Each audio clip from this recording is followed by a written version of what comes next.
Bueno, pues muy buenas tardes. Les damos la más cordial bienvenida. El Comité Latinoamericano para el Desarrollo de la Lectura y la Escritura, la Universidad Iberoamericana Puebla y el Consejo Puebla de Lectura les dan la bienvenida al 16º Congreso Latinoamericano para el Desarrollo de la Lectura y la Escritura, CONLES. Como cada 2 años celebramos este encuentro latinoamericano y en esta ocasión la Universidad Ibero es anfitriona. Se suman 29 organizaciones y agrupaciones a respaldar este evento.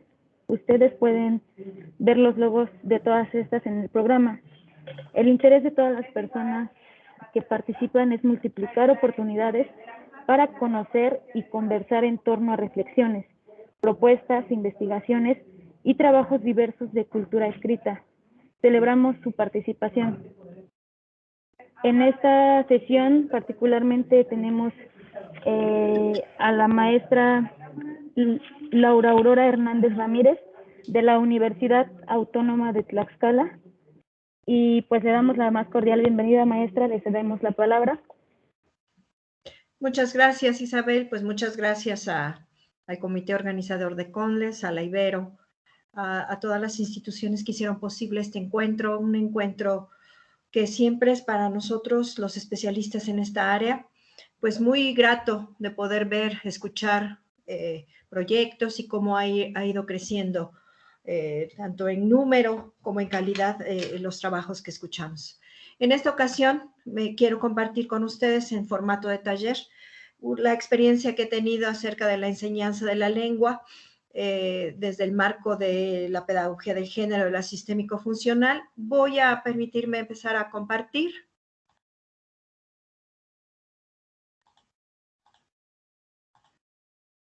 Y bueno, ustedes me van diciendo si va cambiando la diapositiva, ¿sí? Muy bien. El taller que les ofrezco es claves de intervención para géneros académicos desde la pedagogía basada en el género de la sistémico-funcional. Es un taller en el que mi objetivo es, a ver, aquí está, es exponer de manera muy general. Sí se está viendo porque yo no veo si mi cámara está prendida o no. Sí, maestra, sí se ve. Sí, perfecto, muchas Sí, gracias. adelante. Sí, exponer los principios de este programa de escritura académica, que con él, miren qué bueno que aquí me doy cuenta, con él trabajamos en la Facultad de Filosofía y Letras para enseñar literacidad académica, basados en el programa Leer para Aprender, que es el Reading to Learn de la sistémico-funcional. Les voy a mostrar algunos de los principios. Mi objetivo no es mostrar, o sea, no hacer una explicación exhaustiva de la teoría, sino algunos conceptos fundamentales y ver cómo, mostrarles cómo los hemos llevado a cabo en el programa y espero su participación activa. Pues es un taller, ir trabajando con ustedes algunos de estos aspectos para que tengan una idea de cómo se pueden implementar en una sala de clases. Digamos, antes de continuar, me gustaría decirles brevemente, yo soy doctora en lingüística, doctora en ciencias del lenguaje por la Universidad Autónoma de Puebla, también soy maestra en ciencias del lenguaje, también por la Universidad Autónoma de Puebla, y mi licenciatura es en lingüística y literatura hispánica, también en la Universidad Autónoma de Puebla. ¿Sí? Desde la licenciatura mi especialidad ha sido la de enseñanza en lengua materna. En los años en que yo hice esa o me di cuenta de esa especialidad, pues era algo bastante raro pensar que desde la lingüística se enseñaba la lengua materna. Era una idea que lo que se enseñaban eran las lenguas extranjeras o lo que se tenía que estudiar o lo que se podía estudiar en ese entonces era la enseñanza de las lenguas extranjeras. Y hablar de lengua materna parecía una idea bastante descabellada porque la idea de que se aprende la lengua cuando se alfabetiza inicialmente, cuando uno se alfabetiza inicialmente dentro de las instituciones educativas, ahí ya aprendimos a leer y escribir. Y parte de la investigación que en ese entonces empezaba con la lingüística textual, puedo recordar, pues nos fue revelando poco a poco que la enseñanza de la lectura, de la escritura, de la oralidad, es decir, del lenguaje, nunca se acaba. Siempre es un proceso en el que estamos insertándonos en nuevas comunidades, en nuevas situaciones, en nuevas experiencias y tenemos que aprenderlas. A veces las aprendemos de manera empírica, de manera inmersa en los contextos, pero hay otras situaciones que no se pueden aprender así, como lo es el caso de la escritura académica. Es decir, o sea, sí se pueden aprender, claro, pero se aprenden de manera, digamos, inconsciente, con mucho más trabajo y dentro de nuestra línea de investigación lo que necesitamos es tener planteamientos más sistemáticos que abarquen mejores métodos y que abarquen a la mayoría de los estudiantes.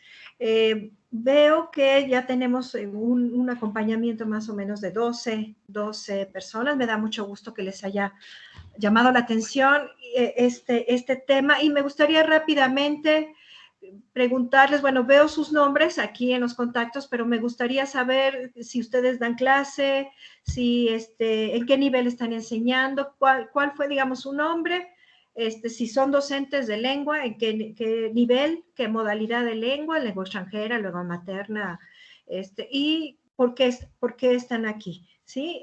Voy a ver, aquí hay alguien que es ALM, no sé quién sea ALM. No necesita abrir su cámara si no desea, solamente su micrófono y decirnos los datos, por favor. ALM, que está identificado como ALM. Buenas tardes, soy Ámbar. Ah, Ámbar. Sí, La Ámbar que yo conozco de la Universidad de Tlaxcala. así es, doctora. Ay, qué gusto, Ámbar. Cuéntanos nada más, ¿por qué estás aquí, Ámbar? Bueno, tuve la oportunidad de trabajar en la Universidad Autónoma de Tlaxcala y ahí estuve dentro de la Academia de Lingüística. Actualmente solamente estoy trabajando en lengua extranjera, pero me interesa saber más sobre la sistémico-funcional. Ah, muy bien. Gracias, Ámbar. Gracias. Abigail Villagrán. Hola, ¿me escuchan? Sí, claro. Gracias, Abigail. Ok, un segundo. A ver si puedo. Ahí estoy, es que ahora estoy con el celular. Pues Sí, muchas gracias. Estoy en Puebla, en la UPAEP. Okay. Soy profesora de tiempo completo. Estoy a cargo del Centro de Escritura y de la Academia de Perspectiva Global en el Decanato de Estudios de Lengua y Cultura. Ah, muy bien, perfecto. Mucho gusto. Muchas gracias, Abigail. Espero que sí sea de tu interés el trabajo que expongo. Gracias, Abigail. Adriana, Sofía. Buenas tardes. ¿Me escuchan? Sí. Sí, te escuchamos. Bueno, buenas tardes. Estoy acá en Bogotá, Colombia. Para mí es un gusto estar con ustedes. Trabajo en la Universidad Distrital Francisco José de Caldas, una universidad pública, y soy lingüista y pues siempre me he interesado por estos temas del género y pues estoy dando unos cursos de lectura y escritura en la academia. Gracias. Muchas gracias, Adriana. Ana, si nos haces el favor de presentarte rápidamente. Hola, ¿qué tal? Buenas tardes.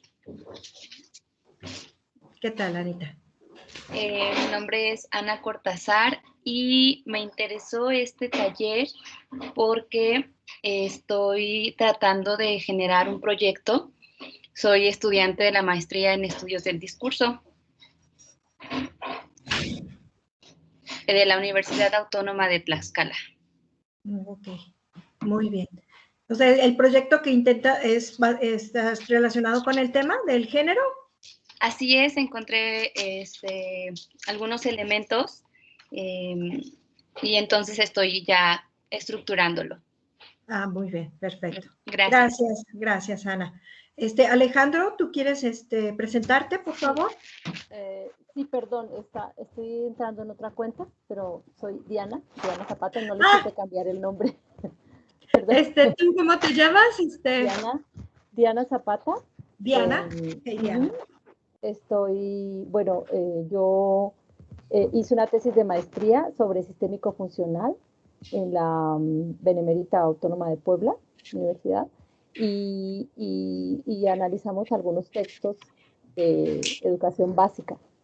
Entonces, a mí me interesa mucho el tema, obviamente, y en la actualidad trabajo como tutora de escritura en otra universidad, y pues obviamente no se trabaja esto, ¿no?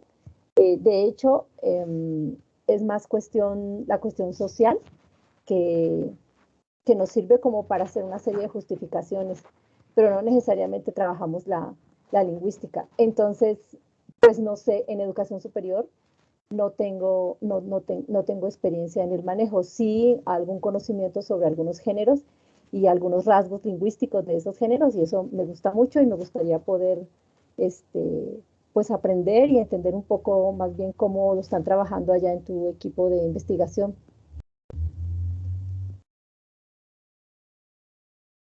¿Me escuchaste? Sí. Creo que Perdón, sí. Espero poder satisfacer esa necesidad. Muchas gracias, Diana. ¿Sí?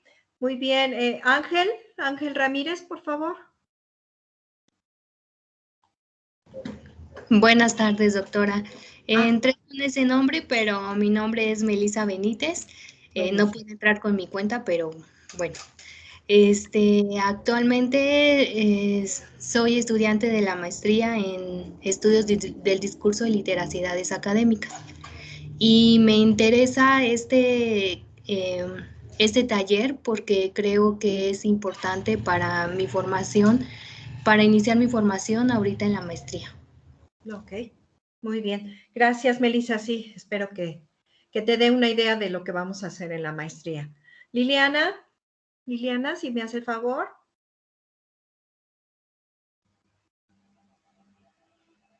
Liliana Gross.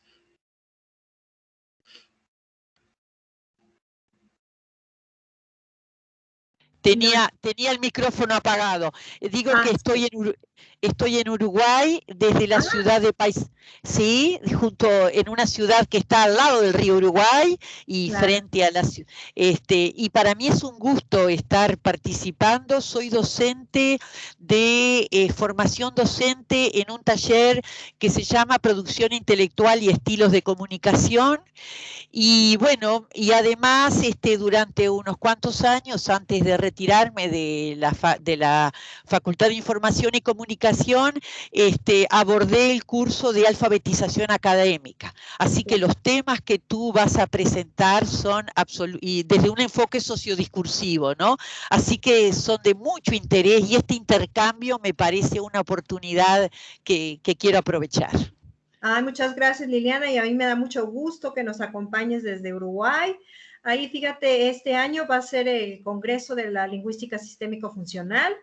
Si no hubiera habido pandemia, digamos, hubiera podido viajar a Uruguay. Claro, qué gusto. Pero va a ser a nivel, digamos, de manera remota por este medio, pero tenemos lazos de la lingüística muy cercanos estrechos. Muy estrechos con Uruguay. Muchas gracias por tu presencia. María Luisa, si te puedes presentar, por favor.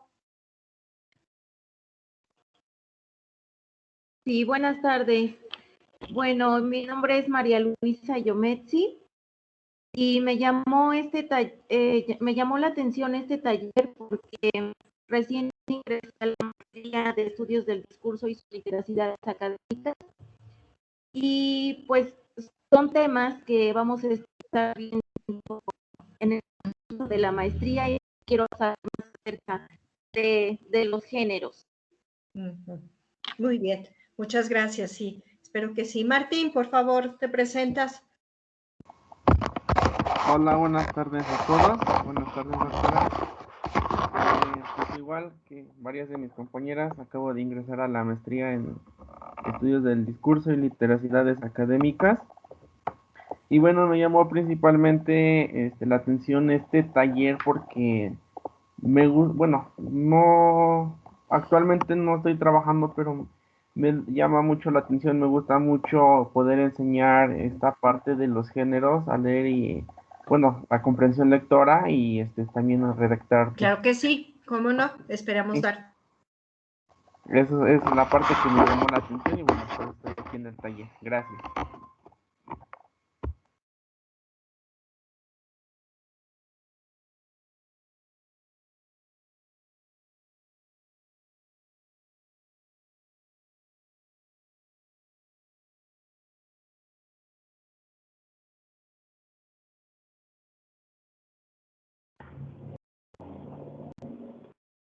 Doctora, ¿está por ahí? ¿O se salió?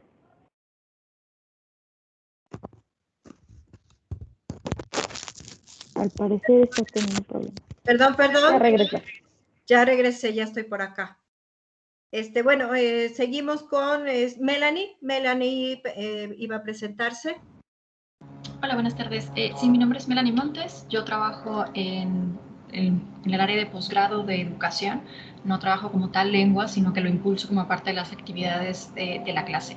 Y entré al taller para pues, buscar estrategias para trabajar con géneros con mis estudiantes. Perfecto, muchas gracias. Y Rocío. Buenas tardes. ¿Me escucháis? ¿Sí? Sí, bueno, mi nombre es Rocío, os hablo desde España y yo soy docente de educación primaria. Actualmente estoy haciendo mi tesis doctoral en enseñanza de la escritura y precisamente hace unos días me hablaba una de mis directoras sobre la pedagogía del género, algo que yo no conocía, entonces al ver este taller me interesó mucho. Ah, muy bien, muy bien. Pues gracias, Rocío, sí, espero te entusiasme para hacer tu trabajo de tesis. Voy a volver a compartir, muchas gracias por sus presentaciones, voy a volver a compartir porque no, se borró aquí está. Bueno, muy bien. Entonces, como decía, el objetivo de este taller entonces es exponer estos principios del programa de escritura académica y de la sistémico-funcional en el programa Leer para Aprender. Los principios más importantes son, primero discutiremos muy brevemente qué es una pedagogía de género discursivo, cuáles son sus principios, los conceptos, por supuesto, de género discursivo, el ciclo pedagógico que propone esta sistémico-funcional, cómo se propone la interacción en el salón de clases y cómo planear, o bueno, algunos elementos que yo propongo acerca de la planeación de una unidad didáctica con estos principios, ¿sí? Quiero decirles, esta es una experiencia que hemos llevado a cabo desde, digamos, 2010 más o menos, que se sistematizó en 2012 en la universidad, en la Facultad de Filosofía y Letras. Se tiene un programa basado en el género, los 3 primeros cursos de literacidad que llevan los chicos en la Facultad de Filosofía y Letras, en la carrera de enseñanza de lenguas. En todas las demás carreras solamente es un curso, pero se ha planeado la actividad, los programas basándonos en el género. Esta es una pedagogía, el marco de la sistémico funcional yo lo conocí cuando yo estaba estudiando la maestría hace algún tiempo, no voy a especificar fechas, ¿verdad? Pero fue cuando conocí la lingüística sistémico-funcional, que fue para mí un marco de descripción del lenguaje en el primer momento muy accesible para poder entender cómo funciona el lenguaje en el contexto social. Entender, el hecho de entender de que en el contexto las actividades se realizan, las actividades de nuestra vida cotidiana, de nuestra vida privada, de nuestra vida pública, de nuestra vida profesional, las realizamos a través del lenguaje y cómo pueden ser estudiadas desde la lingüística, no desde otros ámbitos que también pueden ser estudiados desde la lingüística, cómo pueden ser abordadas como acciones sociales. Entonces, para mí la sistémico-funcional fue un marco ideal porque además reúne varios requisitos, entre ellos ya el gusto personal que tengo por los estudios gramaticales, entender cómo la gramática se puede describir funcionalmente y se puede usar en un salón de clases funcionalmente. ¿Sí? Quiero mostrarles esta frase de Paulo Freire, que estaba este año, ¿no? Está siendo muy, muy celebrado Paulo Freire, donde habla que alfabetizarse no es aprender a repetir palabras, como a veces los sistemas educativos condicionan a la mayoría de los estudiantes, sino a decir su palabra. Y decir su palabra implica entender cuál es esta relación entre las acciones sociales y cómo se usa el lenguaje, cuáles son las opciones para usar el lenguaje de manera efectiva, de manera adecuada en estos contextos. Y creo que desde la sistémico-funcional, desde una pedagogía del género, nos provee elementos para poder entender mejor esta relación. ¿Cuáles son los objetivos generales de un programa de este tipo? Primero, ¿sí? Y creo que en las participaciones que hemos tenido, en la conferencia de Casani, si ustedes estuvieron en ella, y me imagino que en las mesas a las que han entrado en el Congreso, es que es necesario dejar de entender a la lectura y a la escritura como un proceso de transmisión de ideas y solo de redacción. ¿A qué me refiero con esto?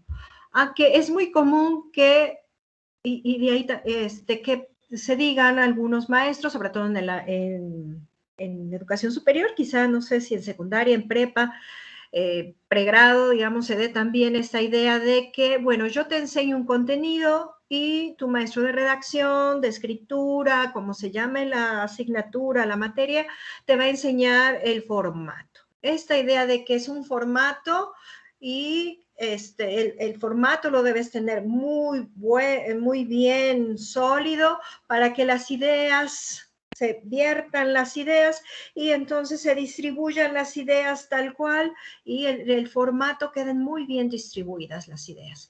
Creo que es una metáfora que nos ha ayudado poco sobre todo ahora que entendemos el fenómeno de la literacidad o del uso de la lengua escrita, el uso del lenguaje de manera muy distinta a como esta metáfora nos los está pidiendo, ¿sí? No es solo un formato, sino es toda una compleja red de construcción de significado en un contexto que requiere que el hablante pueda manejar de manera natural o aparentemente natural muchos elementos de diversas naturalezas, ¿sí? Sociales, cognitivas, lingüísticas, y combinarlas todas de tal manera en microsegundos, cuando se trata de oralidad, por supuesto, y cuando se escritura, quizá un poco más de tiempo, pero combinarlas todas de manera que se tenga un texto cohesivo y coherente,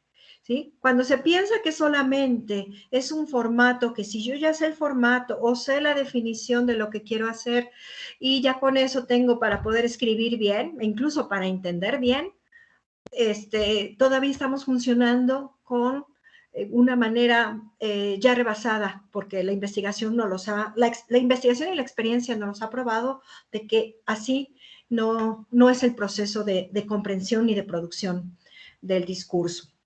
La segunda idea que quiero resaltar es que la enseñanza del lenguaje desde la sistémico-funcional se puede entender como una ampliación del potencial del significado de los aprendices. ¿Por qué potencial de significación? Esto está basado en la definición que nos da Halliday acerca de qué es el lenguaje. Para Halliday, en varios de sus trabajos, pero podemos hablar principalmente en su gramática sistémico-funcional, de la sistémico-funcional del 94, nos define el lenguaje como un potencial de significado. Y hablar de potencial de significado, ¿sí? Si recordamos lo que vimos en física, ¿verdad? En algún momento, es hablar de esto, lo que yo puedo significar en determinadas condiciones. Ese es el potencial. Y siguiendo una idea basada en Vygotsky, ¿sí? Al estar en una situación, en un cambio de situación, debo poder, como de acuerdo con si sigo un plan de aprendizaje, puedo obtener mejores otras potencialidades, ampliar mis potencialidades, ¿sí? Ampliar mi zona de desarrollo próximo a partir de la acción que realice la educación, el docente, un programa de intervención de la literacidad. En tercer lugar, si tienen preguntas en algún momento o comentarios, me pueden interrumpir en algún momento. Yo no estoy viendo la pantalla de la manita, entonces, porque solo veo mi presentación, entonces con alguna señal oral puedo determinar para regresar a donde están ustedes y poder atender su comentario, ¿sí? Muy bien. En el tercer aspecto, que es para mí creo que una de las grandes ventajas que ha representado este programa de la pedagogía basada en el género, es que provee un punto de referencia muy claro y además global para la planeación de las acciones de enseñanza y de aprendizaje. Es decir, provee tanto al docente como al estudiante metas claras y una idea bastante clara de cuál es el proceso en que vamos a ir tanto docentes con estudiantes. Y eso nos da certidumbre a unos y a otros para saber en qué parte del camino estoy, dónde tengo que volver a trabajar, con la ayuda de quién me puede ayudar, a quién le puedo pedir ayuda, etc. Entonces creo que esta es una de las grandes ventajas de esta pedagogía. ¿Sí? Y otro cuarto aspecto es una de las grandes aportaciones o de los pilares de esta pedagogía, es que propone la pedagogía basada en el género modificar la interacción pedagógica en el aula. ¿Sí? Es decir, y abandonar estas prácticas, yo las he llamado de adivinanza y concurso, que muchas veces estamos acostumbrados, así crecimos en la escuela, a esperar las respuestas siempre del que es más adelantado, del que sabe las respuestas, del estudiante que no solo porque ha estudiado más, porque tiene más posibilidades, porque se siente más seguro, porque le gusta la materia y o sea, ya sabemos quién va a contestar las preguntas del maestro. Entonces, los maestros hemos caído a veces en una dinámica de interacción pedagógica en donde estamos excluyendo a aquellos que quizá no es que no sepan las respuestas o no están seguros de las respuestas o quizá las saben, pero digamos la misma dinámica les ha dicho, no, o sea, tú no vas a ganar el concurso, mejor no participes. Entonces, creo que estos son 4, puede haber muchos aspectos, pero estos creo para no hacerlo demasiado largo, creo que son 4 puntos que podemos tener en cuenta para justificar un programa de pedagogía del género. Muy bien, esta es una imagen que está en la página de Reading to Learn en internet. Ustedes pueden encontrar, si buscan readingtolearn.au, Australia, que es de donde proviene el programa, pueden encontrar esta imagen. En un momento espero que veamos parte de este video. ¿Cuáles van a ser sus principios generales de este programa? ¿Sí? Aquí, como arriba les muestro la definición de Halliday que les mencioné hace un momento, acerca de que el lenguaje es su potencial. Es lo que el hablante puede hacer, lo que puede significar. ¿Sí? Y de ahí la descripción de que el lenguaje es un potencial de significado. Y esto es importante porque hay que diferenciarlo de otras definiciones de qué es lenguaje. ¿Sí?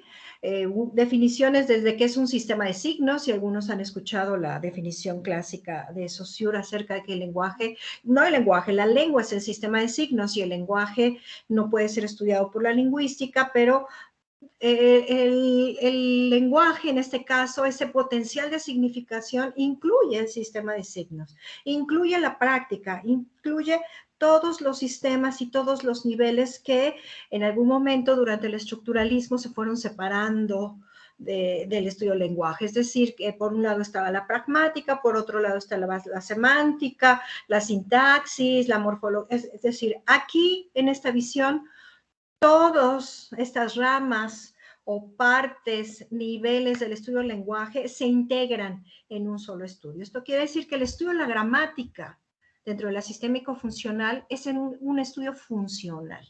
¿sí? No es una teoría gramatical, hay, digamos, hay quienes quieran hacer teoría gramatical con la sistémico-funcional, ese es otro asunto, pero hay que construir una gramática ad hoc para la enseñanza de la lengua y en cualquier modalidad de lengua que se quiera trabajar. Es decir, ya sea como lengua materna, como lengua extranjera, en lenguas originarias, digamos, en cualquier aspecto, en cualquier nivel de la lengua se puede tomar en cuenta, se puede estudiar el lenguaje como potencial del significado. ¿Sí? Y este otro aspecto que ya lo resalté en los puntos anteriormente citados, que todos los docentes de todas las especialidades somos responsables de la enseñanza de la lectura y la escritura de nuestros estudiantes. Si bien este esquema al que nos hemos acostumbrado, que en algún momento quizá espero pueda cambiar, que trae ventajas y desventajas, es decir, sí tiene ventajas que separemos la enseñanza de la escritura, de la lectura, de otras, de las enseñanzas, de los contenidos, digamos. Tiene sus ventajas porque podemos dedicarnos a trabajar de manera más minuciosa cada uno de los aspectos de la creación de significado en los textos, pero trae sus desventajas porque crea la ilusión de que nosotros significamos, por un lado, significados contenidos y por otro lado, la forma puede ser independiente al contenido. Aquí quiero resaltar que nosotros construimos el contenido en una forma y si no está bien la forma y si no es adecuada la forma, pues el contenido tampoco va a estar, no va a ser adecuado. Entonces, todos los docentes somos responsables de la enseñanza de lectura y escritura de nuestros estudiantes. ¿Sí? Básicamente, bueno, al principio de mi carrera, digamos, cuando salí de la licenciatura, que empecé a dar clases en la escuela preparatoria, que aquí sería en México un pregrado,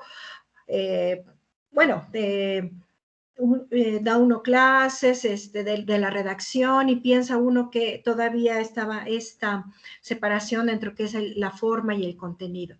Pero cuando ya uno da clases, en mi caso, por ejemplo, de lingüística, de gramática, de pragmática, doy clases de sistémico funcional, no dejo de dar clases de lectura y escritura.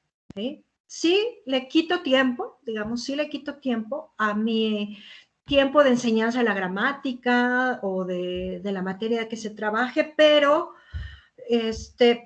me es bastante conveniente si yo les pido un trabajo, aunque sea un párrafo de contraste, por ejemplo, de comparación, que yo les pida que me comparen lo que es una definición de lenguaje contra otra comunicación de lenguaje o de literacidad, que sepan exactamente a qué me estoy refiriendo, qué es cómo se construye un contraste, porque los chicos pueden entender a qué se refiere, pero lograrlo en la textualización, eso también requiere un aprendizaje específico.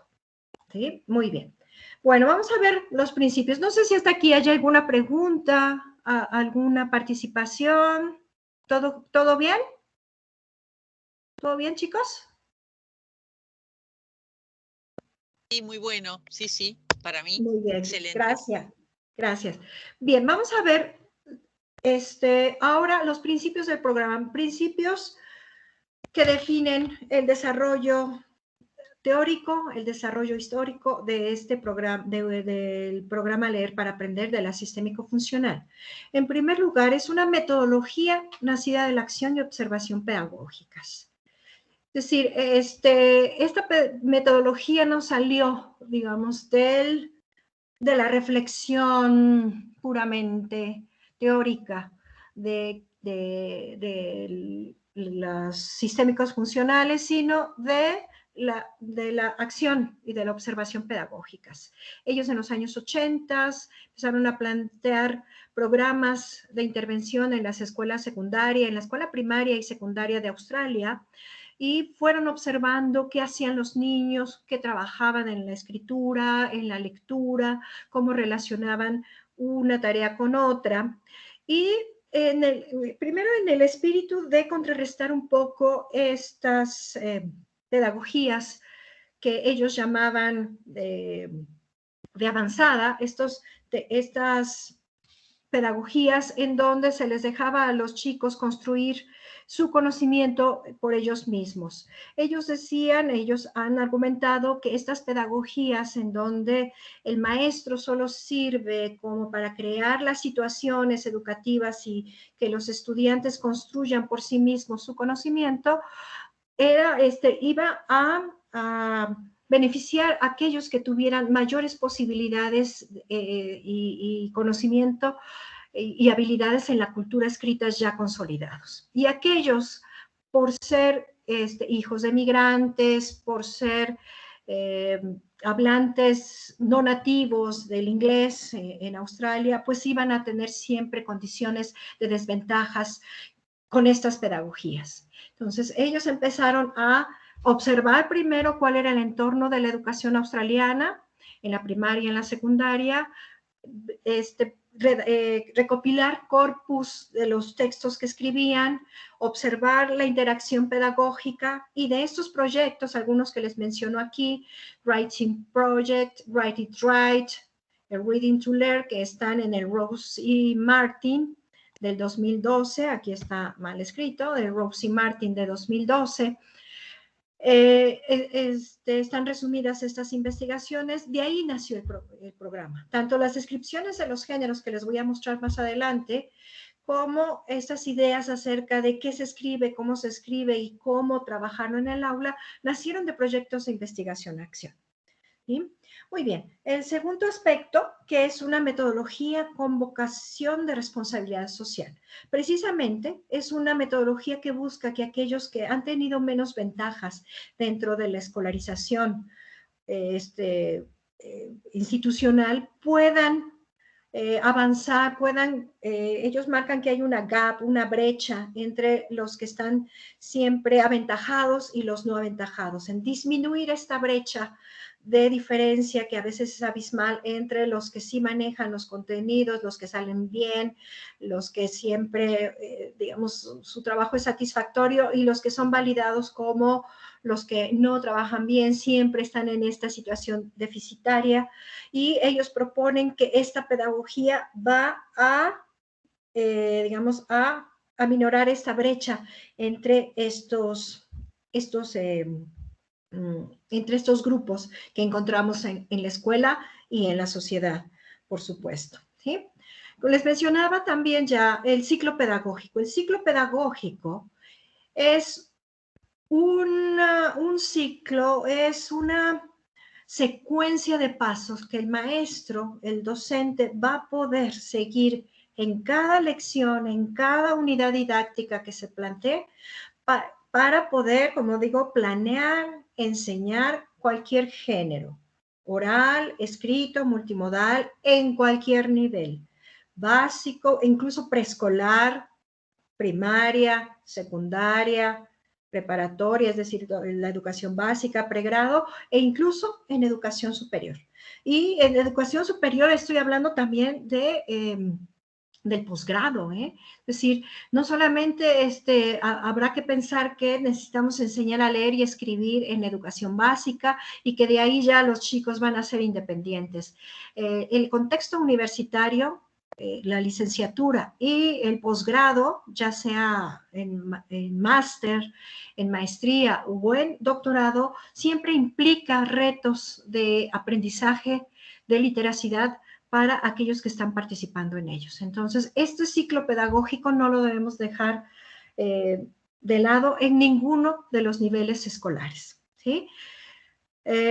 Aquí les muestro algunos de los autores que trabajan este ciclo pedagógico: Rothery, 1994, Rose y Martin. No sé si ustedes pueden ver... No sé si puedan ver, ustedes me dirán, les voy a mostrar a la cámara, si ustedes pueden ver la portada del libro que les muestro. En pantalla, se los estoy mostrando una portada del libro. Se ve bien. No, yo no lo veo, por lo menos. Bueno, entonces, bueno, en un momento quito la presentación, me imagino, y ya se los podré mostrar, ¿sí? Pero y ahí les voy a mostrar parte de la bibliografía. Ahí es donde ustedes van a poder encontrar mejor estas referencias. Yo solamente se las nombro, o en algún momento podemos ponernos de acuerdo para pasarles las referencias, la lista de referencias que les podrán ser útiles. ¿Sí? Y este ciclo pedagógico, una de sus virtudes es que, como lo menciona ahí, visibiliza los mecanismos de producción semiodiscursiva. Esa es como la gran virtud de este programa, visibilizar cómo construimos significado. ¿Sí? Estamos acostumbrados, y esto tiene que ver con la adivinanza y el concurso, que nos hacen preguntas como, a veces que pueden resultar para los estudiantes muy enigmáticas, es decir, muy cerradas, muy de grandes misterios. Por ejemplo, bueno, ¿qué es un ensayo? ¿Según quién? ¿Para qué? ¿Con qué? ¿Dónde? ¿Sí? Es decir, ¿qué es un ensayo? Ya les di la definición de ensayo, escriban el ensayo. Les di la definición de ensayo. ¿Qué más necesitan para escribir un ensayo? Pues se necesitan muchos elementos para que, una vez entendiendo, y eso después de haber entendido lo que es un ensayo, poderlo escribir. Son dos pasos también que no están conectados uno con otro. Ayer me llamó, si escucharon la conferencia de Casani, él hablaba del pensamiento crítico, y creo que hace una crítica al pensamiento crítico, a esta idea en donde parece que del pensamiento nosotros saltamos ya, o sea, con tener pensamiento crítico ya tenemos las ideas y ya podemos expresarlas, ¿sí? Y creo que efectivamente podamos tener muy buenas ideas, pero de ahí al texto hace falta todo un camino muy grande para poder llegar a hacer visibles nuestras ideas, entendibles, coherentes y cohesivas en un género para otro lector o una audiencia determinada. Entonces, creo que si entendemos que este ciclo pedagógico nos posibilita tanto a los docentes hacerles visibles a los estudiantes cómo se construye el significado en determinado género, y los estudiantes hacer visible el proceso de cómo escribió otro todo lo que hay dentro de la construcción de un texto que está diciendo ciertas cosas que yo estoy entendiendo, lo posibilita a él a darle herramientas para querer emular ese proceso e insertarse poco a poco con el andamiaje y la enseñanza en este proceso de construcción de significado. ¿Hay alguna pregunta? ¿Por ahí hay algún sonido? ¿No? ¿No? Bueno, menciono el cuarto punto. Es una teoría funcional. El programa de la pedagogía del género es una metodología de enseñanza, pero viene provista de una teoría funcional sobre los hechos y los sistemas de construcción semiótica del lenguaje. O sea, esto creo que es una gran diferencia de otras pedagogías del género. Esta no es la única, esta es una de ellas. Por ejemplo, en la nueva retórica, con Swales, la escuela de Highland, socioretóricas, en donde si bien son programas de enseñanza en el género, pero no tienen teorías sobre el lenguaje, sobre cómo se construye el significado, y no es un modelo teórico que explique aparte cómo se construye el significado en sus diversos niveles y aspectos. Y en la sistémico-funcional sí existe toda esa teoría, y uno alimenta a la otra. Es decir, de la teoría alimentamos lo que vemos, la descripción de los géneros en el sistémico-funcional. Muy bien, avanzo. Entonces, podemos entender que en esta pedagogía funcional, el género discursivo es el eje de planificación de las acciones discursivas. Es el punto de partida y de llegada. El ciclo, si lo entienden, lo podemos entender como un círculo, o sea, parte de un género y llega como punto de llegada a ese género. Es decir, es que siempre debemos tener en cuenta cuál es el género. Siempre vamos a tener que definir cuál es el género que estoy enseñando. No se basa en un tema gramatical, no se basa en otros aspectos lingüísticos, sino, incluso ni siquiera en temas, sino se basa en qué género estoy enseñando. Claro que puedes estar relacionado con un tema dentro de las materias con contenido o otro tipo de asignaturas, pero el género, cuando yo quiero enseñar un género, debo tener en cuenta cuál es ese género que les estoy pidiendo o que es el tema de mi unidad didáctica.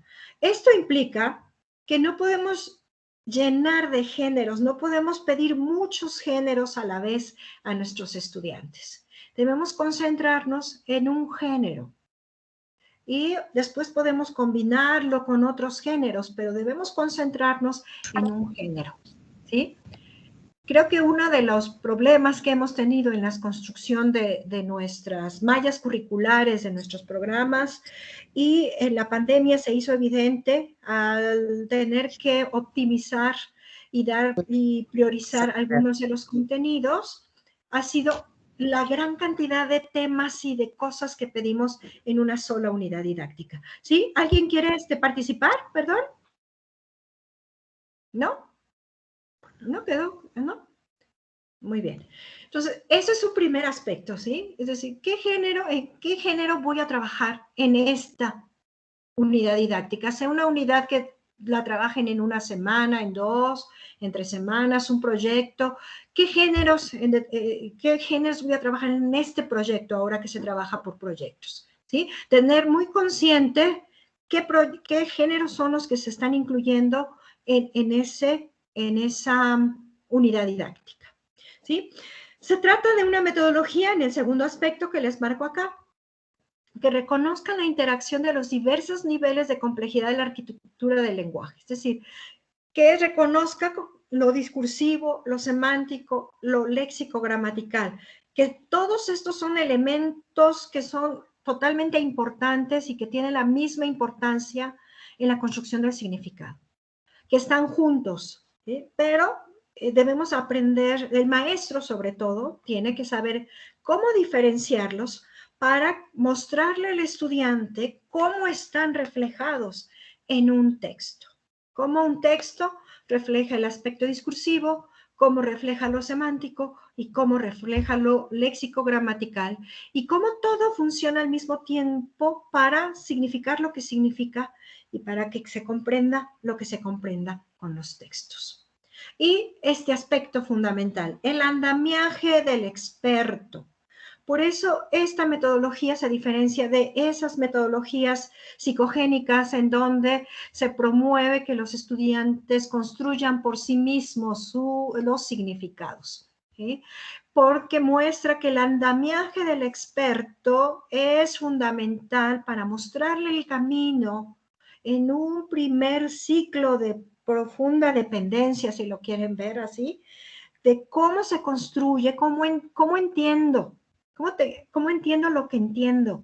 ¿Y cómo te voy a mostrar cómo se significa en este texto? Para que tú posteriormente, poco a poco, vayas entendiendo, teniendo mayor autonomía al entender los textos y al producir los textos. ¿Sí? Bien, por eso en el salón de clases, ya como una herramienta didáctica, como un recurso didáctico, pedagógico, el maestro tiene que también aprender a manejar el lenguaje de interacción de manera específica, ¿sí? Que tratar de empoderar las intervenciones de los estudiantes, de todos los estudiantes, ¿sí? Favorecer la intervención de los menos aventajados, tratando de hacer preguntas que puedan ser contestadas por todos, especialmente por los menos aventajados. Que ellos vayan sintiendo el poder de su participación, ¿sí? Que no sea el que a ver quién es el que sabe, que no se convierta en una manera de evaluar para los estudiantes, el que ellos participen, que no sientan que se está evaluando, sino que se está animando a que participen, ¿sí? Que el error o no contestar bien una pregunta no es condenable, pero sobre todo tratar de condicionar preguntas que las respuestas sean tan digamos, tan evidentes que el estudiante no pueda equivocarse, sobre todo cuando se trate de los menos aventajados. ¿Sí? Y de ahí que no se fomente el concurso donde siempre ganan estos aventajados. Vamos a ver un primer aspecto que es el género. Voy a dar una explicación muy breve acerca de qué se entiende en la sistémico-funcional por el género discursivo. El género es un concepto que proviene de la antropología, digamos que el concepto del contexto cultural tomado en Malinowski, al ir a estudiar en comunidades, él pudo ver cuál era el poder del lenguaje en las comunidades de pescadores de las Islas Tobriand. A partir de esa observación antropológica, pudo determinar que para entender lo que sucedía entre los pescadores era necesario el lenguaje que había entre los pescadores, esas secuencias entre los pescadores, era necesario conocer el contexto cultural, la vida cultural de la comunidad. Entonces, de ahí Halliday tomó este concepto para construir el concepto de género que se define aquí, según Martin, en 1984, como una actividad orientada a cumplir un propósito determinado, formada en fases en la que los hablantes intervienen en tanto miembros de una cultura. Es decir, aquí es donde estamos relacionando las prácticas sociales con la actividad orientada a cumplir un propósito. Claro que aquí el género se está construyendo desde el punto de vista discursivo, ¿sí? El género lo vamos a definir en términos discursivos, es decir, se trata de acciones sociales tales como emitir una opinión, ¿sí? Es decir, argumentar, explicar, hacer una explicación, hacer un relato, relatar. Esas son las acciones discursivas en que se define el género. Son acciones sociales definidas discursivamente, ¿sí? Y para definir estas acciones discursivas, básicamente necesitamos tener como base dos aspectos. La estructura esquemática, que es las fases, la serie de pasos que nos lleva a cumplir el propósito. El propósito, por supuesto, es la acción social discursiva. Es decir, ¿qué acción estoy realizando con este texto, sea oral, escrito, multimodal? ¿Qué acción estoy realizando? ¿Estoy contando? ¿Estoy explicando? ¿Estoy informando? ¿Estoy evaluando? ¿En qué pasos? ¿En qué pasos realizo este contar? ¿En qué pasos realizo este explicar? ¿En qué pasos evalúo? ¿En qué pasos informo? Y todas las acciones discursivas y los matices que pueda haber en estas acciones discursivas.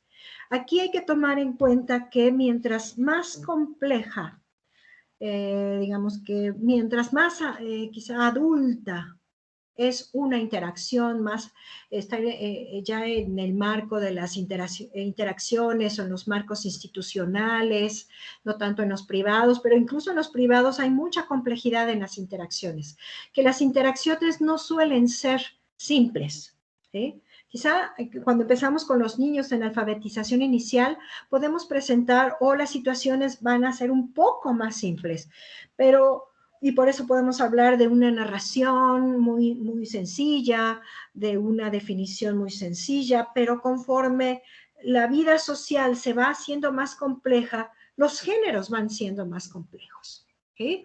Si bien ahí, si alguien recuerda o tiene conocimiento de la lingüística textual, cuando se empezaron a hacer clasificaciones de los textos, de las diferencias textuales, y se habló de que existían, eso fue un gran avance. A mí me tocó ya esa clasificación, el pensar en los textos como argumentaciones, como narraciones, como descripciones. Fue un gran avance de lo que había al anterior, pero no se reduce a esos tipos textuales tan generales, ¿sí?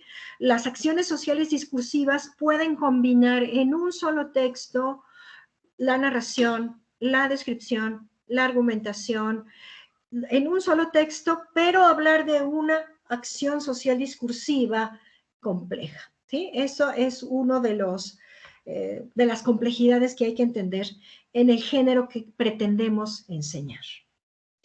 Muy bien, quiero mostrarles aquí en este cuadro lo que parte de ya traducido al español, ¿sí? Que está en Westhoff, en Ingrid Westhoff 2017, de una traducción de lo que propone David Rose, que es uno de los precursores del programa Reading to Learn de 2016.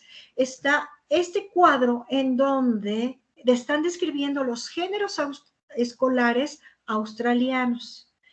Estos son los propósitos sociales, en general se clasifican en tres, yo los he llamado operaciones genéricas generales, donde lo podemos identificar con estos tipos textuales que son muy, muy generales. Es decir, aunque llaman para cautivar, aquí yo pondría que son los que narran, ¿sí? Los géneros que cuentan y que atrapan al lector, por eso los llaman para cautivar, ¿sí? Aquí están los géneros que son más informativos, los géneros factuales, que hablan más de experiencias más empíricas dentro de la realidad, y géneros que están relacionados con la acción de evaluar.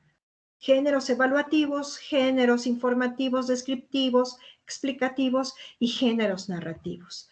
De estas tres operaciones, vean cómo en cada una se despliega toda una serie de diversos géneros escolares. Estos son géneros escolares, no son géneros vernáculos, no son géneros académicos, son géneros escolares que se trabajan en la escuela y que, como les comenté, son géneros que ellos pudieron deducir, que pudieron clasificar de un corpus que reunieron en las escuelas australianas, que eso es lo que estaban haciendo los niños. No es lo que querían que escribieran, sino es lo que estaban escribiendo y hacer una clasificación.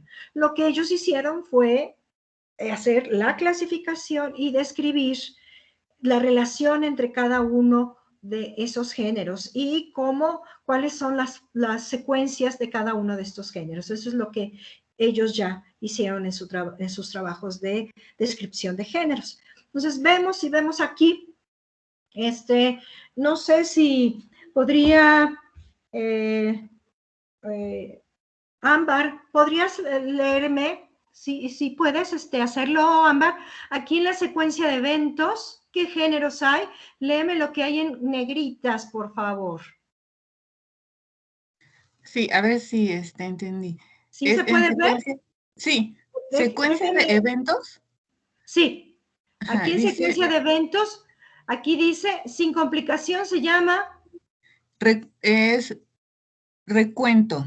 Recuento, efectivamente. Es una narración muy sencilla, muy propia para los niños pequeños, en donde cuentan un hecho o una secuencia de tiempo muy corta y sus acciones, cómo van llevándola. Es decir, no hay complicación, no hay un nudo de la narración, sino simplemente es... Fui al circo, fui al zoológico, fui al parque, vi a mis abuelos, nos quedamos en casa a ver una película y ya vine a la escuela el lunes, ¿sí? Eso es un género narrativo muy sencillo. Ámbar, ¿me puedes leer qué dice ya en los géneros con complicación, por favor? Con resolución es narrativa. Sí. Y sin resolución hay dos, que son... Es el anécdota y ejemplo. Exactamente. Uno de estos, de la narrativa con la resolución, es el cuento clásico, digamos, el cuento que contamos de ficción. Ahí es la narrativa donde hay un nudo y una resolución. Por eso es con complicación. Y a veces son cuentos sin resolución, que no hay necesariamente un final muy marcado, sino que se comparten las emociones y se juzga la conducta. Esos son tipos de narraciones, ¿sí? Quiero comentarles que para mí el reconocer esas diferencias en los géneros fue muy interesante porque a veces se piensa en la educación, bueno, que todos los géneros narrativos se explican a partir de lo que sería de la narrativa literaria, ¿sí? Ay, perdón. Sí, si bien, digamos, sí, es un aspecto muy importante y hablando en la enseñanza de la literatura, pero que no todas las historias necesariamente deben tener ni el mismo énfasis ni la misma estructura, ni el mismo objetivo.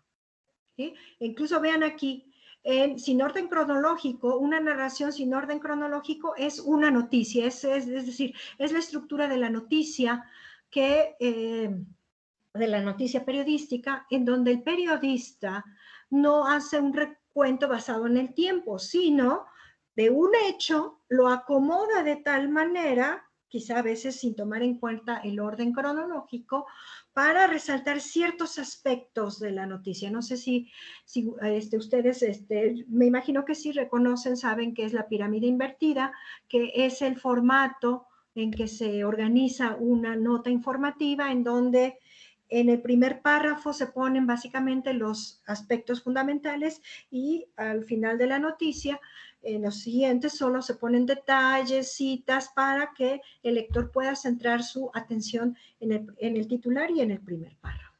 Entonces, vean cómo son diferentes formas de hacer una misma acción. Y entonces, nosotros tenemos que enseñar a los chicos a construir cada una de estas diferentes formas de contar a lo largo de nuestro currículo y con diferentes niveles de complejidad. ¿Sí? Vean, lo mismo pasa en los géneros de informar. No sé si pueda, Liliana, Liliana, ¿tú me podrías leer, por favor, ayudarme a leer en informar cuáles son en negritas, qué géneros son los que están ahí, por favor? Autobiografía, claro. Eventos significativos en mi vida, autobiografía, etapas en la vida, biografía, etapas en la historia, recuento histórico. Perfecto. Entonces vean cómo las historias en orden cronológico puede implicar también una variedad, una autobiografía, una biografía, un recuento histórico. ¿Sí? Y vean cómo esto lo vamos a utilizar a lo largo de la trayectoria escolar. En la secundaria, por ejemplo, ya más recuento histórico, la autobiografía, desde la primaria, la biografía de otros personajes. Es decir, cómo podemos ir entendiendo las diferentes historias. Gracias, Liliana. ¿Me podría ayudar María Luisa a leer las explicaciones de causas y efectos, por favor? Sí. Causas y efectos son secuencia de eventos, secuencial, múltiples causas por un efecto, factorial, y múltiples efectos de una causa, consecuencial. Muy bien. ¿Sí? Entonces vemos también cómo explicar causas y efectos que son importantes por ejemplo, para la historia o para las materias relacionadas con, incluso con la ciencia. ¿Sí? En la ciencia, en clases de biología, de ciencia, incluso yo se los puedo decir, en la clase de lingüística, este tipo de géneros, de explicaciones de causa y efecto pueden ser muy importantes para describir los fenómenos que estoy tratando de enseñar. ¿Sí? Martín, ¿me puedes leer los informes descriptivos, por favor? Sí, doctora, claro que sí. Informes descriptivos sin orden cronológico. Describir un fenómeno descriptivo. Diferentes fenómenos. Clasificación. Partes de un todo. Composición. Muchas gracias. Muchas gracias. Sí, también los informes descriptivos que son importantes en la ciencia, pueden ser en la ciencia y como les digo, cualquier ciencia, pueden ser también en las ciencias sociales, ¿sí? En la clase de ciencias sociales, en la clase de historia, en la clase de, no sé, incluso en la clase de metodología de la investigación, ¿sí? En la clase de español también, todos estos géneros son muy importantes. Los géneros instructivos. Géneros instructivos que sí, ¿me puede ayudar Diana, por favor, a leerlos? Claro.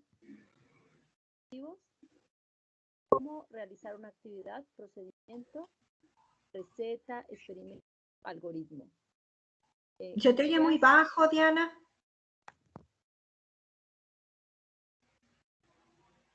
Sí, si no es posible, no te preocupes. ¿Qué hacer y no hacer? ¿Qué hacer y no hacer? Protocolo, reglas, sí. sentencias, leyes. Muy bien. Sí, gracias. Recuento del procedimiento. Recuento de procedimiento. Muy bien. Esas son las famosas prácticas de laboratorio, por ejemplo. ¿Sí? La práctica de laboratorio que se deja en clase de física, en clase de química. Ahí está ese género, ¿sí? El procedimiento, cómo hacer experimentos, cómo resolver un problema en física, cómo realizar cierta receta ya en un género más vernáculo, ¿sí? Los protocolos que muchas veces en las clases también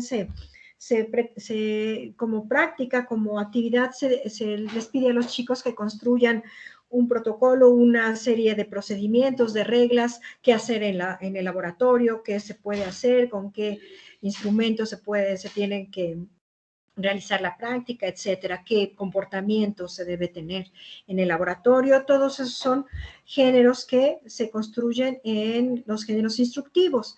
Y en los géneros evaluativos, Melissa, ¿me puedes leer, por favor, el de argumentos para persuadir? Sí, doctora. Defender un punto de vista persuasivo, analizar o...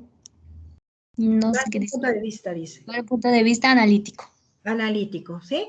Y finalmente tenemos las opiniones sobre otros textos. Estos son textos muy importantes porque estamos respondiendo ante otro texto y en la escuela utilizamos mucho eso a lo largo de toda la trayectoria y son a veces géneros que no explicamos bien a los chicos cómo hacerlos, ¿sí?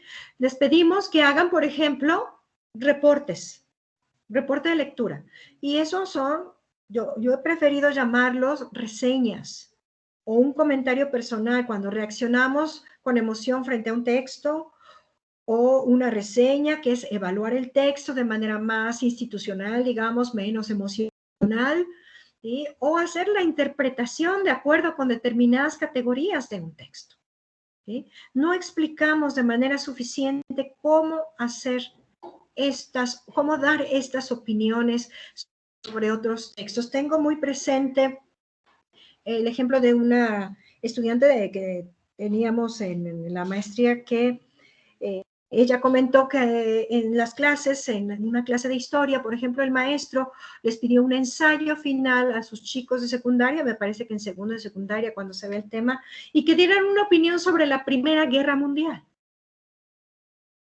Dije, wow, una opinión sobre la Primera Guerra Mundial. ¿Se ven cómo son esas consignas tan amplias? Un ensayo breve, supongo, pero donde quería que el maestro diera una opinión sobre la Primera Guerra Mundial.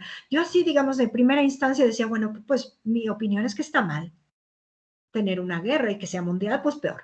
Ahí está mi opinión, ¿sí? Es decir, estoy dando mi opinión, pero si no explicamos qué es dar una opinión, cómo se da la opinión, en qué condiciones de la opinión y basándonos en qué, es muy difícil que un estudiante, por más brillante que sea, por más aventajado que sea, pueda cumplir la tarea con éxito, ¿sí? Bueno, finalmente, gracias por su ayuda. Podemos trabajar de esos géneros escolares que, en mi opinión, yo los he utilizado en la educación universitaria, yo he utilizado esos géneros. Esos son realmente los que les pido a mis chicos, claro, combinados quizá ya en géneros académicos con ensayos más complejos, con explicaciones sobre un fenómeno, relaciones causales entre los fenómenos lingüísticos que podemos estudiar, ¿sí? Ensayos argumentativos que sí empiecen a dar su opinión acerca de qué les parece este marco de pedagogía del género para enseñar inglés, para enseñar español, para enseñar en primaria, para enseñar en secundaria, etcétera. En proyectos de investigación, en reseñas académicas. Y quiero hacer un poco énfasis en proyectos de investigación porque también a veces en los currículos, en las mallas curriculares, se supone que con los cursos que al inicio tuvieron los estudiantes en en la carrera, si es que tienen cursos, por supuesto, si es que hay algún curso que los tengan, 1, 2 o 3 cursos, los maestros muchas veces suponen que al llegar a la etapa de investigación, yo con esos conocimientos o esas habilidades que están naciendo de escritura, con eso ya es suficiente para que escriban buenos proyectos de investigación, ¿sí? Porque el proyecto de investigación implica, aparte de ponerse a delimitar un tema, a convertirlo en problematizarlo de tal manera para plantearlo como un objeto de investigación basado en una teoría, encima de todo eso, tengo que escribir un proyecto coherente, cohesivo, preguntas de investigación, etcétera, ¿sí? Escribir proyectos de investigación para un estudiante que por primera vez lo va a escribir es una tarea titánica que necesita que quienes, que a veces es un maestro, pero yo creo que tendría que ser un grupo de maestros interdisciplinariamente planteado, que se escriba el proyecto de investigación. Es una tarea muy compleja para por lo menos un semestre solamente, ¿sí? Bueno, antes de pasar a nuestra primera práctica, me gustaría escucharlos un poco, algunas de sus opiniones, conceptos, qué es lo que hasta ahora les ha surgido, los ha inquietado, molestado, gustado, ¿verdad? Sí, Liliana. Sí, en mi caso te escuchaba y pensaba, yo trabajo mucho en base al concepto de géneros discursivos, bakhtiniano y bologiniano, y ahí pensaba cómo relacionarme. Cuando tú empezaste a hablar de los géneros, bueno, lo que a mí me llegó, lo que a mí yo retroalimentaba era ese concepto, y después cuando te escuché y vi que venía desde una concepción antropológica, quería preguntarte a ver si tú le encuentras algún vínculo entre esas dos concepciones de géneros discursivos. Claro, sí, definitivamente la hay. De hecho, la concepción de género discursivo dentro de la sistémica y los autores todo la plantean, la inicial proviene de esta idea de Bakhtin, ¿sí? Y del grupo de Voloshinov, ¿sí? La idea de que con el lenguaje se realizan acciones en diferentes ámbitos, porque eso fue otra de las aportaciones importantísimas de este círculo, que la diferenciación de lo que sucedía digamos, en lo cotidiano con otras acciones sociales realizadas en lo institucional, que son diferentes niveles de complejidad que no porque también los cotidianos tengan que ser sencillos necesariamente, ¿no?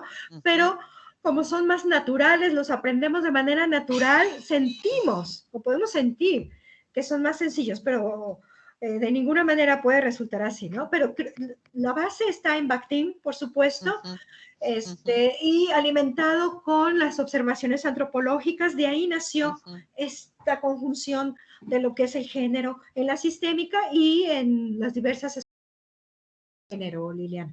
Sí, muchas gracias. ¿Sí? Gracias. Ana tenía una pregunta también.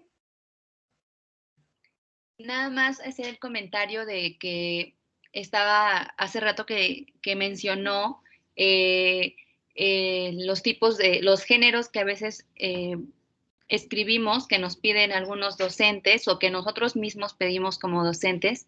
Sí. Y lo relacioné mucho con la presentación que tuvo por la tarde Daniel Casani y el libro de El arte de dar clase, precisamente, que hablaba de lo que los docentes piden para sus estudiantes y que si invertimos los papeles, en muchos casos, no digo que en todos, esa misma instrucción de tal ensayo que usted mencionaba hace ratito, de tal reseña, que la hiciera, bueno, que la aplicara el docente y también había deficiencias, ¿no? Claro. Sí. Entonces, una presentación muy, muy interesante acerca del libro de Casani, que lo relacioné precisamente con lo que usted comentaba, doctora. Sí, Anita, gracias. Sí, efectivamente, las consignas que generalmente hemos dado los maestros son y las que dan los programas, las que dan las unidades definidas en las mallas curriculares de los diferentes niveles educativos, son así, a veces osadas. ¿Sí? Escriba, haga un cartel, escriba un ensayo, haga una entrevista. ¿Sí? O sea, en 3 semanas. Espérame, ya le enseñaste al chico, al niño, a hacer cada una de esas cosas, como ahora que estamos en estas modalidades virtuales, las tareas que más se van a dejar son las tareas de haga una infografía, ¿sí? Haga una infografía sobre tal tema. Y bueno, existen las plataformas que te dan plantillas para hacer una infografía, pero no te muestran qué información escoger para la infografía, en qué distribución espacial, por qué primero, por qué después, con qué color, si con la letra, etcétera. Son aprendizajes que estamos dejando de lado y por sentados, ¿sí? Porque tampoco estamos entendiendo los géneros. No es Alejandro, ¿verdad? Creo que es Diana. Diana, ¿quién quiere participar? Sí, gracias. Una pregunta, maestra. Sí, dime. Dijo algo usted que me pareció muy importante cuando usted dijo cómo mezclar lo cotidiano y lo institucional. Entonces yo me pongo a ver cuando uno ve, por ejemplo, un ensayo de un alumno, puede ser incluso a nivel universidad, generalmente se pide, dado que el ensayo, precisamente la palabra ensayo es libertad, pero no es que escriban las palabras, todo lo que quieran, sino más bien por el hecho de que se puede explayar en las ideas y se pueden desarrollar, esa es la libertad. Entonces, pero cuando se le dice a los alumnos, por ejemplo, ellos me decían, no, es que me dijeron que yo podía poner las opiniones.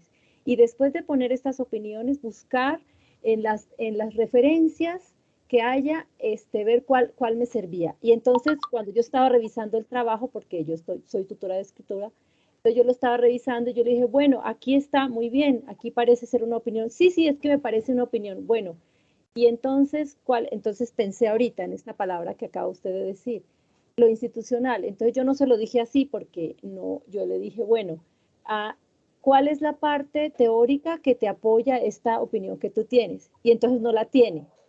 Y entonces, ahí, por ejemplo, al ser un texto académico, usted mismo lo está diciendo, que es un propósito social en el que tienes que responder hacia digamos, una consigna académica.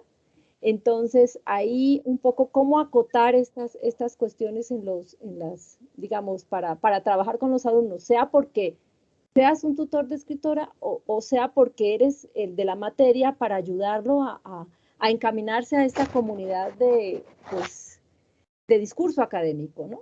Claro, sí, mira, Diana, yo lo que he visto es que precisamente estas consignas tan abiertas le dejan al chico entender lo que ellos entienden, es decir, dar opinión. Entonces, para ella dar opinión puede ser desde, sí me gusta, eso es una opinión, ¿sí? Pero ¿qué es una opinión académica? ¿Qué se requiere para la opinión académica? Y eso hay que enseñárselos en cada clase, en cada tarea. Y bueno, sí, es un proceso, pero posteriormente ellos ya van a saber de qué hablamos. Si no le mostramos qué es lo que queremos, ellos no van a poder adivinar, lo van a entender desde lo que ellos han entendido. ¿Sí? Y yo siempre he dicho que los alumnos en nuestros exámenes, en sus trabajos, hacen lo que la escuela les ha enseñado a hacer. ¿Sí? No hacen lo que no les ha enseñado a hacer. Y si no han podido hacer ensayos, argumentaciones coherentes, cohesivas, es porque la escuela no se los ha enseñado. ¿Sí? Siempre les ha dejado esto abierto, tan abierto, y lo peor es que ellos piensan que sí lo están haciendo. ¿Sí? Es decir, como el maestro me puso 10, 9, 8, eso quiere decir que sí lo logré en determinado lugar. ¿Sí? Entonces, sí es necesario, ya sea como tú dices, como tutor de escritura o como maestro de mostrarles exactamente qué es lo que quiero, en qué distribución, en qué parte, con qué teoría lo estamos haciendo. E incluso, parte de lo que quiero dejar aquí es dejar de ser tan ambiciosos en que quieran dar opiniones de la Primera Guerra Mundial. O sea, No, sí, o sea, deja la Primera Guerra Mundial, o sea, no sé, hacerles ir mostrando los hechos de un marco teórico, de un evento histórico, de la ciencia, ¿sí?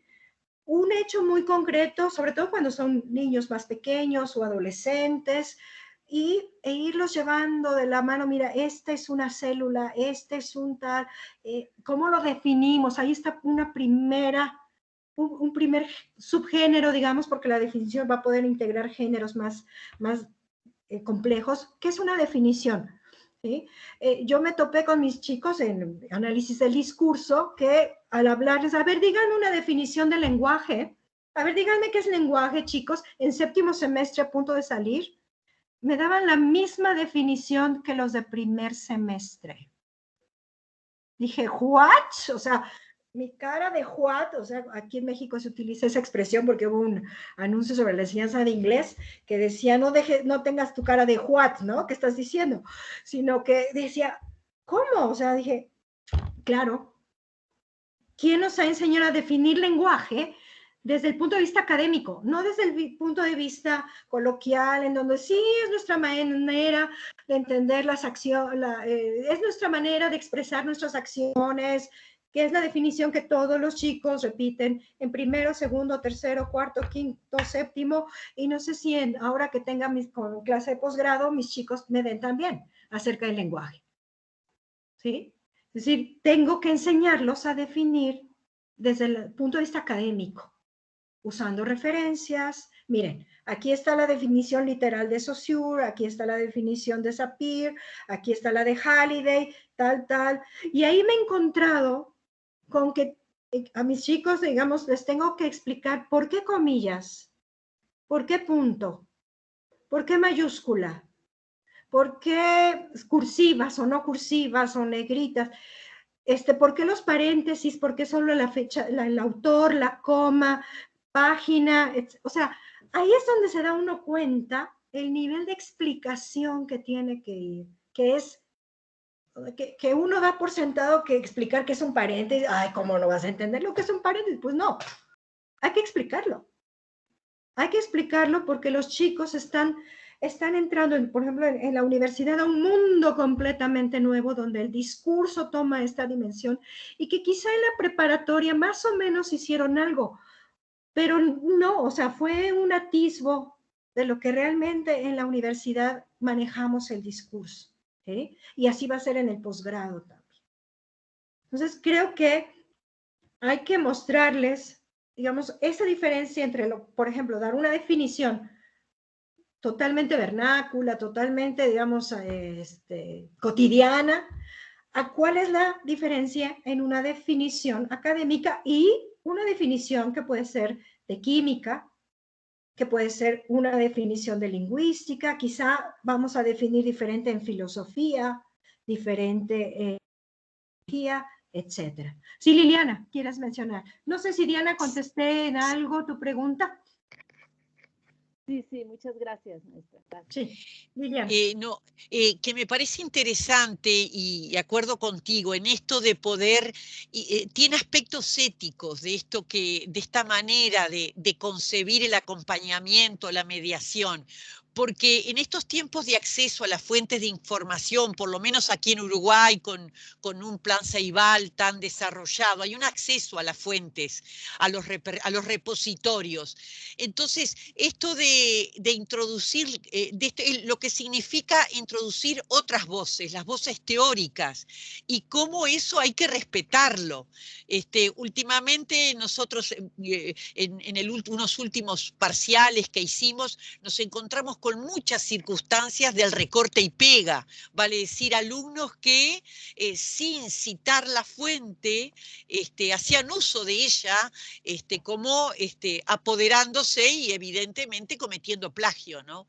Pero cómo en el propio proceso de enseñanza, tal como lo estás planteando, se trabajan esos aspectos éticos en la medida que enseñamos a introducir esas voces claro. que le dan fundamento al argumento, a la fundamentación, ¿no? Era eso. Sí. Claro, sí, Liliana. Es decir, que el fundamento ético, creo que en esta cuestión del plagio, a veces los chicos regularmente no es que quieran plagiar, ay, sí, yo quiero cometer un delito, guau.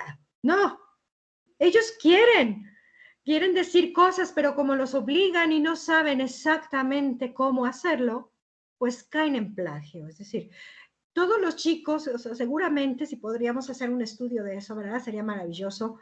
Es decir, tú quieres que tu profesora leerte te vea a ti en tu texto como autor. Me imagino que todos los chicos van a decir que sí. La cuestión es que no saben cómo hacer eso, ¿sí?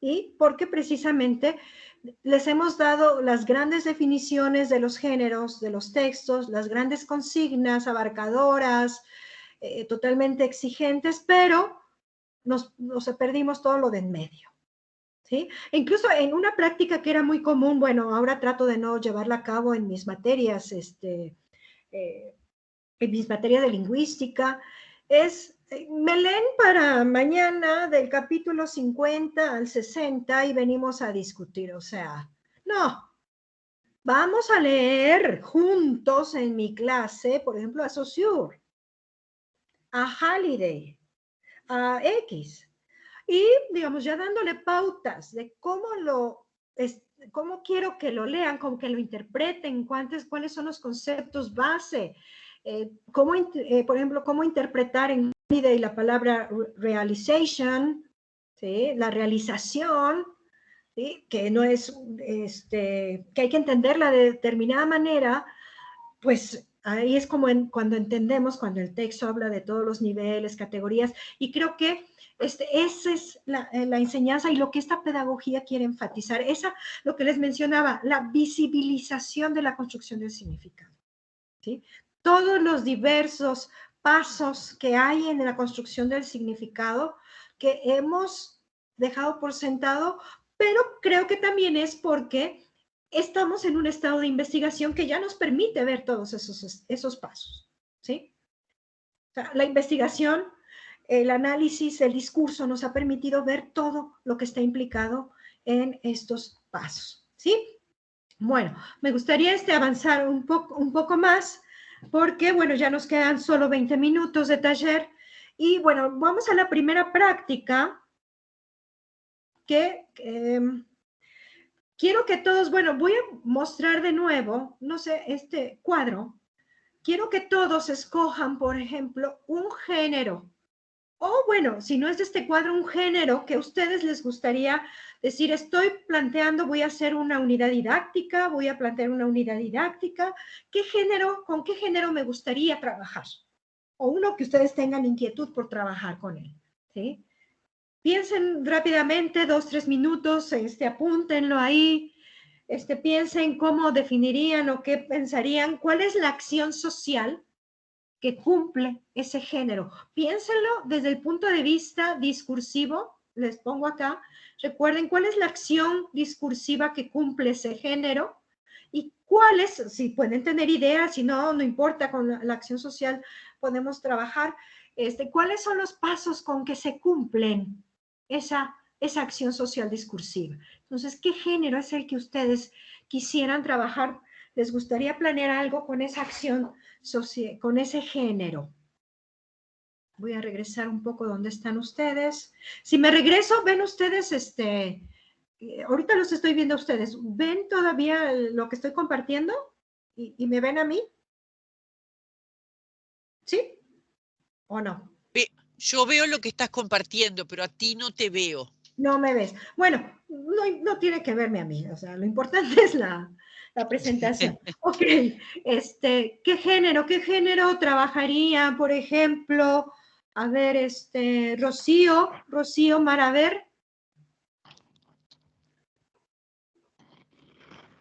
Sí. Sí, Rocío.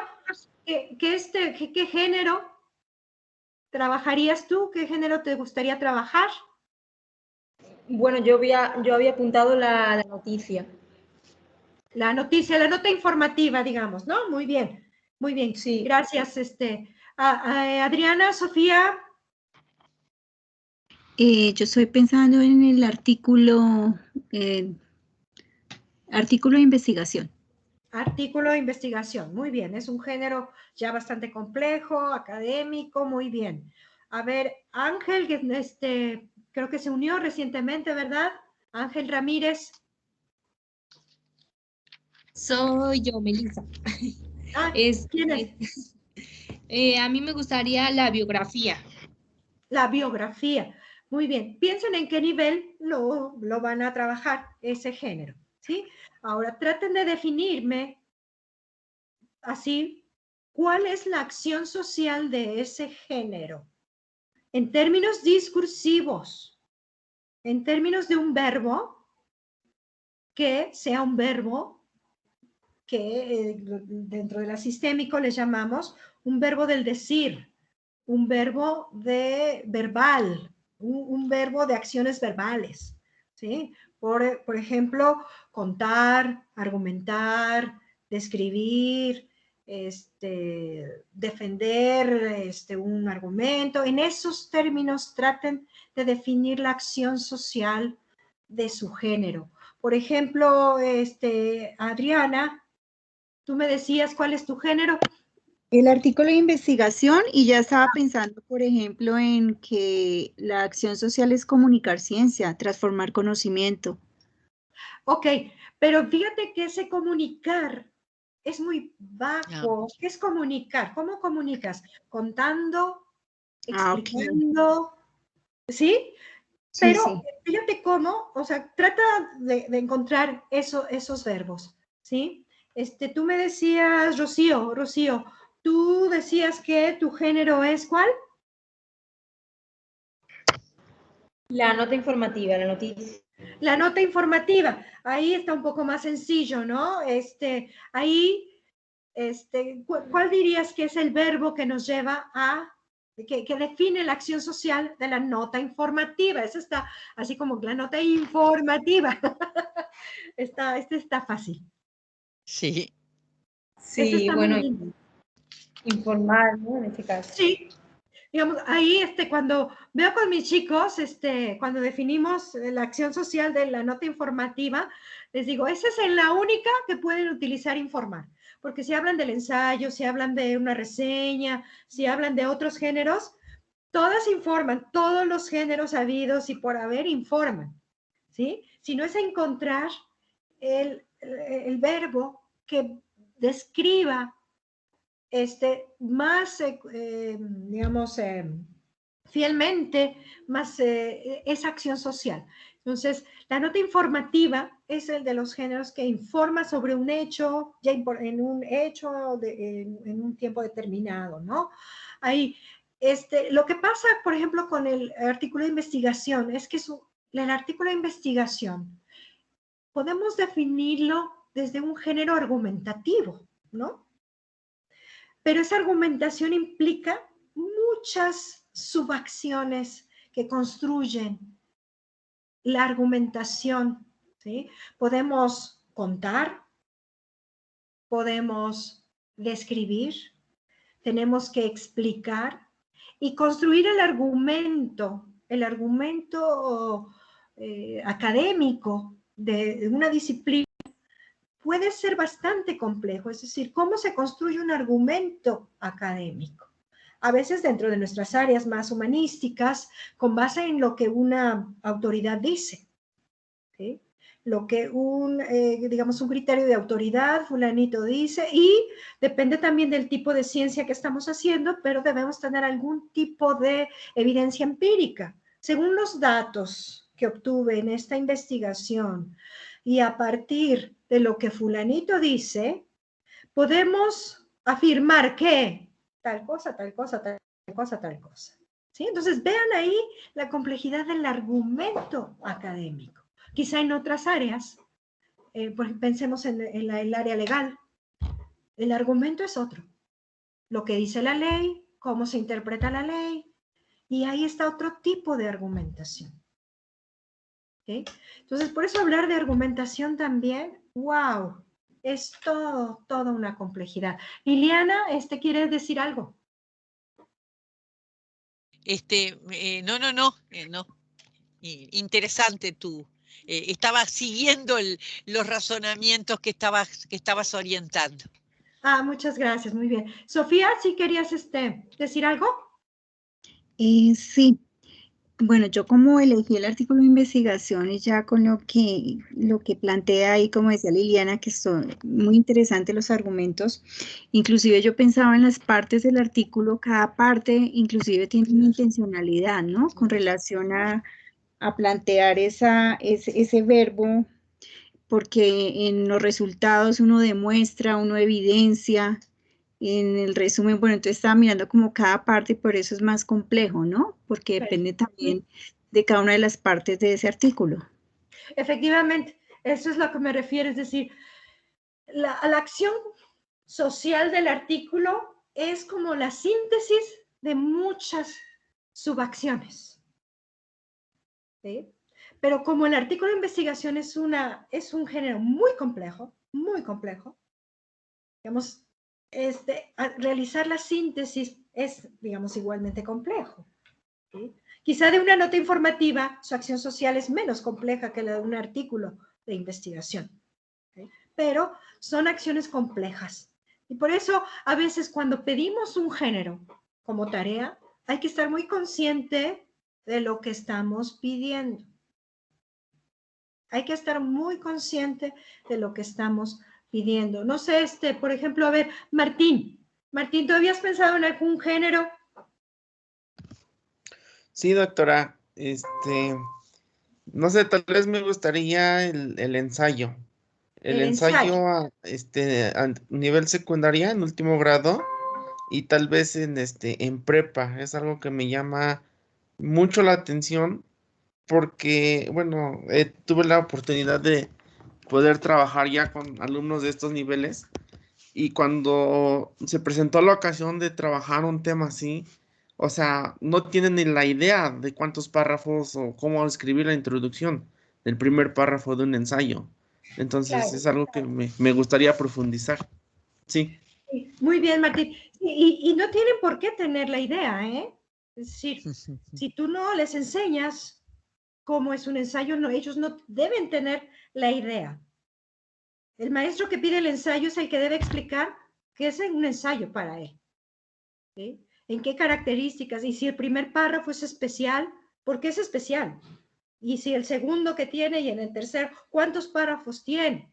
Porque lo que yo he visto de los libros de texto, de las mallas curriculares de la educación básica en secundaria, en preparatoria, te explican, por ejemplo, el ensayo, pero el ensayo, y te dan una tipología enorme, ¿no? El ensayo periodístico, el ensayo literario, el ensayo filosófico, esos son ensayos profesionales.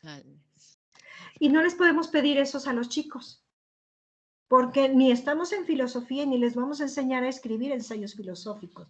El ensayo escolar, ese es otro. Que incluso ese es un género que nació, digamos, ahora sí lo siento, voy a revelar ciertos datos que no me conviene. Cuando yo era estudiante en la universidad, ese género no existía como género en la universidad. Nosotros hacíamos monografías. Y en la educación básica nunca nos pidieron ensayos porque nosotros hacíamos trabajos. Un trabajo escrito, nada más así, tan genérico, vago, imposible como suena. ¿Sí?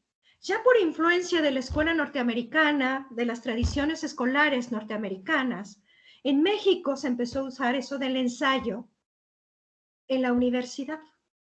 ¿Sí? Les digo, yo en la universidad yo escribía monografías que eran, digamos, mini libros, o sea, libros pequeños porque eran capitulados, capítulo 1, capítulo 2, capítulo 3, conclusiones, bibliografía en ese entonces, no eran las referencias, no usábamos APA, ¿sí? Y digo, ay, qué vergüenza, ¿verdad? Ya se nota la edad. Pero yo cuando empecé a oír ensayo fue en la universidad paga, en la universidad privada. Y de la universidad privada en México se pasó a la universidad pública esto del ensayo. Y de la universidad se pasó a la educación básica. Pero el ensayo que están pidiendo en cada uno de estos niveles no puede ser ni un ensayo filosófico, ni un ensayo literario.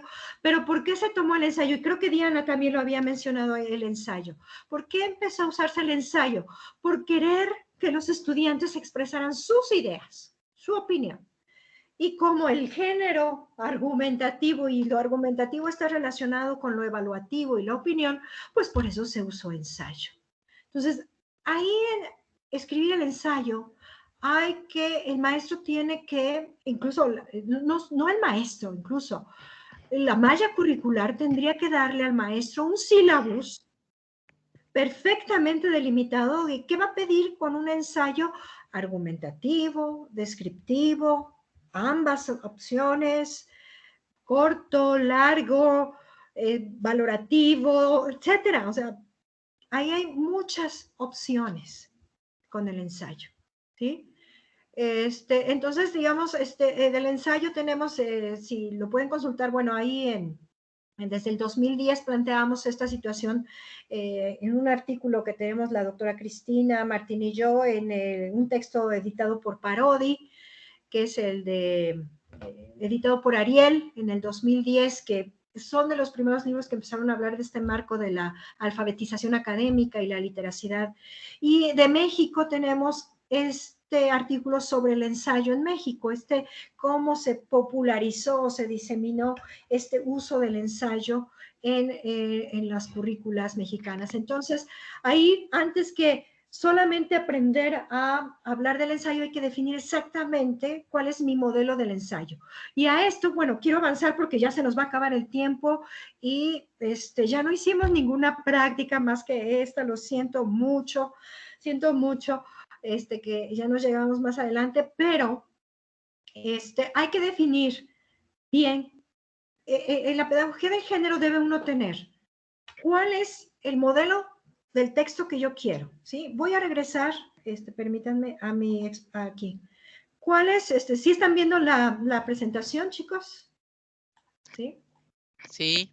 Bueno, aquí les voy a mostrar rápidamente el ciclo pedagógico de Leer para Aprender, que nos marca etapa por etapa qué es lo que tiene que hacer el docente.